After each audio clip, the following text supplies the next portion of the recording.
E aí, gente, tudo bem com vocês? Bem-vindos ao meu canal, eu sou o Gabriel e hoje nós vamos falar dessa treta que tá acontecendo envolvendo o nome do Rick Bonadio, da Anitta, alguns outros artistas brasileiros e a performance da Cardi B no Grammy, tá? Esse foi o assunto mais falado do dia hoje e é extremamente importante da gente falar e refletir porque muita gente acredita que a fala dele é uma fala tipo assim que não afeta tanto, mas pelo tipo de pessoa que ele é, acaba afetando muito. E não somente isso, muita gente acha que ele vai receber punições, né, de cancelamento, mas isso também é uma coisa que a gente vai entender um pouco por que ele não vai ser cancelado e por que isso é uma coisa que vai assim, daqui a um tempo ninguém mais vai lembrar, né? Fica comigo, vamos falar disso daí hoje, é muito importante essa discussão pra gente começar a analisar com outra ótica determinadas situações. Antes da gente começar, já quero aproveitar e convidar você que não é inscrito aqui no canal, por favor,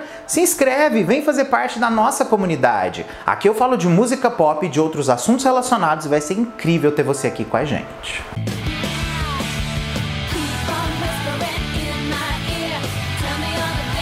O assunto é simplesmente esse debate da importância do funk e também a qualidade do funk em se chegar num Grammy e ser apresentado no Grammy, né? Quando a gente pega normalmente a opinião de pessoas que assim criticam o funk simplesmente porque é uma coisa que vem do pobre ou é uma coisa que tipo que tem uma letra com a realidade da educação que aquelas pessoas que fazem o funk têm, normalmente essa pessoa critica o básico, né? Fala que a música é ruim, que é um lixo, que é só putaria. Só isso que eles falam, é aquele argumento clássico da pessoa que não conhece sobre o movimento do funk. Só que o que acontece? Quando o Rick Bonadio, que é um magnata da indústria nacional hoje, no aspecto de produção musical e também no aspecto de ser uma das pessoas que é líder de gravadora, a situação fica um pouco mais pesada. Por quê? Porque a declaração dele tem um valor muito mais intenso perante o nosso social do que uma opinião de uma pessoa que não é qualificada para o assunto, entendeu? E foi aí que o negócio pesa. Por quê? Porque ele deu a opinião dele usando a argumentação de pessoas alienadas, tá? Mas vamos começar a entender um pouco do que ele falou e como isso daí virou a comoção que virou. Tudo começou com a Cardi B se apresentando no Grammy, cantando o WAP, e algum tempo atrás, quando ela lançou o WAP, o Pedro Sampaio, que é aquele DJ aqui do Brasil que faz música funk, ele fez um remix dessa música e colocou no Twitter. No que ele bota no Twitter, a Cardi vê, gosta e ela começa a ouvir muito aquele remix. Por causa disso, ela levou pro Grammy essa música em um medley com a versão original da música, né, da WAP original. Então ela cantou duas partes, ela cantou a primeira parte do show toda com a música do jeito que ela é e depois ela botou no finalzinho o remix ali, foi questão de 15, 20 segundos. Essa situação fez com que a maior parte do público enaltecesse muito todo aquele movimento, porque o funk tinha chegado no Grammy, na premiação simplesmente mais importante do mundo no aspecto de música, onde o mundo inteiro tá assistindo. Então é uma porta de entrada do ritmo lá, por mais que não foi feito por um artista brasileiro, mas ele entra lá e tá lá. E isso é muito importante, porque tá levando uma coisa que é da nossa cultura pro mundo, entende? E a maior parte das pessoas achou isso incrível, menos o Rick Bonadio. E tweetou o seguinte: já exportamos bossa nova, já exportamos samba rock, Tom Jobim, Benjor, até Roberto Carlos. Mas o barulho que fazem por causa de 15 segundos num funk na apresentação da Cardi B me deixa com vergonha. Precisamos exportar música boa e não esse fica de 4. Ele continuou falando exatamente a questão da qualidade do funk e falou exatamente das alienações que o gênero causa nas pessoas e assim qualquer momento que ele aparece em algum lugar que é diferente de uma mídia maior acaba sendo uma coisa que as pessoas aplaudem qualquer coisa que seja. Ele falou exatamente sobre o estilo evoluir, o estilo sair daquela uma batida apenas, e também ele chegou ao ponto de falar que os próprios artistas precisam evoluir, melhorar suas narrativas de letras e afins. Só que a situação fica mais pesada ainda agora no final da noite, onde ele fez uma live no Instagram e ele entra ao vivo e começa a debater usando palavras de baixo calão a reação da Cardi B em colocar isso lá. Ele chama ela de puta, fala que a música dela é uma merda e vai a todos os limites que vocês podem imaginar. Inclusive ele ri da questão de ser cancelado. Enfim, muita gente viu aquela situação toda e ficou, vamos dizer, enojada com tudo aquilo. Só que antes dele vir fazer essas declarações, a Anitta foi no Twitter e publicamente defendeu o funk e bateu de frente com o Rick Bonadio, levantando questões, inclusive, que ela deu uma jantada nele incrível. Anitta diz: tem uma sugestão pra você também. Escolhe um ritmo brasileiro à sua altura, faz uma música e exporta pro mundo. É facinho, é rápido, é de uma hora pra outra. Claro, não dá pra começar com míseros segundos de Grammy.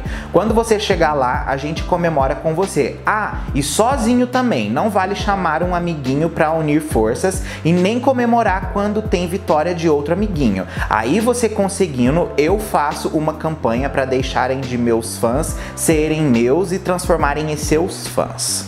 Continua a sua defesa pro funk falando o seguinte: você deve ter parado de pesquisar o seu último álbum de sucesso. Mesmas letras? Ok, até aceito. Mesma batida? Não. Porém, infelizmente, cada um canta o que é compatível com seu nível educacional e cultural que lhe é oferecido, nesse caso pelo governo brasileiro para com suas comunidades. Ela ainda completa falando algumas outras coisas. O Rick vem então e rebate a Anitta dizendo o seguinte: meu papel é criticar e forçar a evolução. Faço isso todos os dias dentro do estúdio há mais de 30 anos e sempre para o lado positivo. Não sou artista. Estamos em mundo completamente diferentes. Não disputo nada a você. Anitta vem então e responde pra ele o seguinte: que sorte a sua que não tá competindo comigo. Críticas construtivas vêm embasadas de estudo. Forçar a evolução é fazer alguma coisa, ao invés de ficar tecendo comentários negativos sobre quem tá fazendo. Há mais de 30 anos no seu estúdio e não conseguiu exportar nenhum ritmo do Brasil. Anitta continuou dizendo o seguinte: um funkeiro perde a oportunidade de crescer e de aprender e de melhorar. Graças a Deus eu não preciso mais de absolutamente nada de pessoas que têm esse tipo de pensamento, mas eu sei que quem tá começando precisa, então não posso ficar calada. Entendam uma coisa, galera, é muito necessário resistir a esse tipo de comentário. São de pequenas opiniões assim que as coisas crescem aos poucos e podem virar cruciais no futuro. Alguém já viu o filme Sombra Lunar na Netflix? Explora essa questão. Uma pequena ideia. Por que vocês acham que essa galera do business não ousa falar de outros ritmos? Porque existem grandes empresários por trás. Aí a briga dói no bolso deles. Melhor não, né? Mas já com os funkeiros, quem vai brigar por eles? Essa questão toda do Rick Bonadio vir a público e criticar o trabalho de alguma outra pessoa quando ele adquire sucesso não é novidade. Em 2017 ele fez críticas à produção musical do Alok para um remix que ele fez de Pelados em Santos. Inclusive remix esse que ele lançou dando todos os direitos autorais para a família do pessoal ali do Mamonas Assassinas. Eles não tiveram nenhum tipo de ganho com isso e o Rick Bonadio veio a público fazer comentários negativos super pesados. Ele disse: conceito é uma coisa, falta de musicalidade é outra, tá péssimo e precisa ser mudado. Os Mamonas não mereciam um remix tão ruim como esse. Ele ainda fez um comentário dizendo que o Alok tocou a nota errada da música. Então o Alok rebate dizendo que tocou sim a nota certa e faz a prova ao vivo através de uma live no Instagram, tocando a música no seu sintetizador. Ele ainda deixou a porta aberta falando pro Rick que se ele quiser ver ao vivo e se ele quiser comprovar e ensinar alguma coisa pro Alok, que as portas do estúdio dele estavam abertas. Mas o Rick simplesmente rebate com arrogância. Ele diz: seja honesto e não engane seu público. A nota está errada e você não pode ser assim simplista. O remix, além de ter erro, cortou e desfigurou a obra que é um legado para a música brasileira. Faltou respeito e maturidade a você. Essa bronca serve para você aprender a ter mais humildade e também lembrar da sua responsabilidade social. Então agora ao assunto atual, gente, o público acabou meio que cancelando o Rick Bonadio. Só que por que o Rick Bonadio é uma pessoa que possivelmente não pode ser cancelada? É isso que eu vou explicar para vocês agora, porque muita gente acha que ele sofre, por exemplo, o mesmo efeito do que um artista que produz música e lança música sofre, só que ele não sofre. Por quê? Porque ele é um magnata e trabalha com música indiretamente diretamente, ele não é o artista, ele é o produtor e dono do estúdio. As pessoas precisam dele para fazer a sua música. Que é dono do Midas, que é um dos maiores estúdios de música do Brasil e também um dos mais equipados. E assim, as gravadoras, os artistas, os empresários sempre estão contratando as horas de estúdio para produzir o trabalho dos seus artistas. Então assim, por mais que ele não seja um artista e uma pessoa pública que vem, que bota a música, que faz isso e faz aquilo, ele acaba não recebendo nenhum tipo de efeito negativo, porque o ganho dele não depende do que as pessoas acham ou não do trabalho dele. O ganho dele depende das empresas que contratam para gravar dentro do estúdio dele, ou gravar uma música com ele, entende? Então assim, meio que ele não é respingado dentro desse tipo de coisa. Triste porque com uma situação dessa, né, se respingasse, talvez ele pudesse aprender com o tipo de coisa que ele falou. Ele pediu umas desculpas esfarrapadas no Twitter depois, mas assim, as pessoas não compraram, porque elas perceberam exatamente quais eram as intenções de crítica dele. E isso deixou algumas pessoas, além da Anitta, bem revoltadas, e principalmente pessoas do movimento do funk, que vieram a público, inclusive, deixando a opinião deles. O máximo que pode acontecer é alguns desses artistas que trabalham com funk não produzirem suas músicas dentro do Midas, né? Porque, obviamente, eles podem querer procurar outros lugares.